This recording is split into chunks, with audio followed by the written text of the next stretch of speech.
part à l'aventure pour plusieurs jours, ça peut impliquer du camping ou dormir en refuge. Ça prend les équipements nécessaires.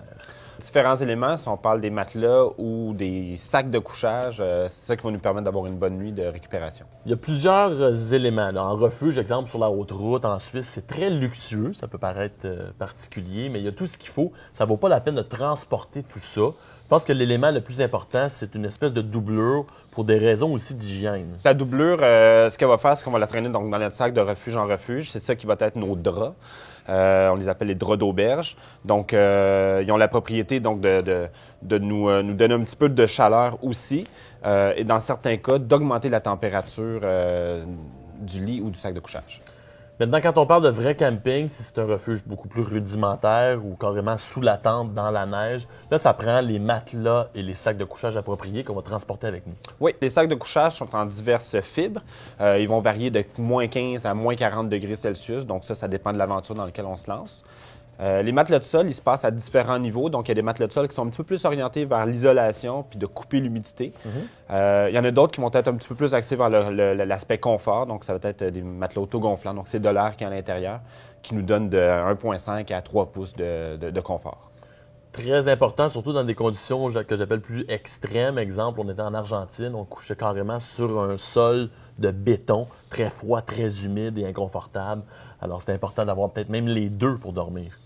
Maintenant, lorsqu'on s'habille pour dormir, c'est un peu le même système qu'on utilise en ski, le multicouche avec des fibres synthétiques, là, vraiment l'isolation multicouche. Donc, l'idée, comme en ski, c'est on va avoir peut-être un sous-vêtement, une combine qui va être en polyester, en laine, qui va nous permettre d'évacuer l'humidité, de nous garder chaud.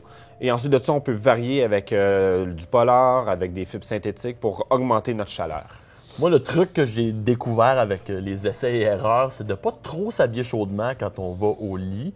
Une nuit en refuge ou en camping, c'est 8 heures. On va inévitablement avoir froid à un moment donné.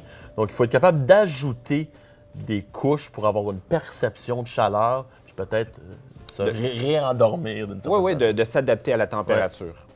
Il y a quelques petits trucs maintenant du métier. Moi, j'ai un guide qui m'enseignait à remplir la bouteille d'eau chaude durant l'heure du souper. Puis lorsque je me couchais dans le sac, je la mettais entre mes deux jambes pour justement réchauffer la veine principale, l'aorte. Puis ça permettait d'augmenter la circulation sanguine pour avoir chaud aux extrémités. Ça m'a été très utile et ça fonctionne bien.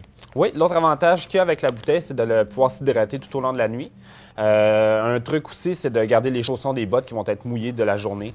De les garder dans le sac de couchage pour les faire sécher, les garder au chaud aussi. Pas super confortable nécessairement, mais c'est une pièce d'équipement qui est très précieuse. C'est sûr que ça sent pas toujours très bon, mais il faut prendre l'habitude parce que ça va nous empêcher d'avoir froid durant la journée dans nos bottes de ski, c'est sûr. Une dernière chose peut-être qu'on peut parler, c'est pour les gens qui sont sur des courts séjours, voire juste une journée. On ne traîne pas aucun de ces équipements-là. C'est peut-être juste d'avoir une couverture de survie qui va nous permettre, là, dans un cas où on passe une journée très longue, où on est pris par la nuit, de passer une nuit légèrement plus confortable. Je pense que dormir au grand air, on y prend goût et on y prend l'habitude aussi quand on est bien équipé.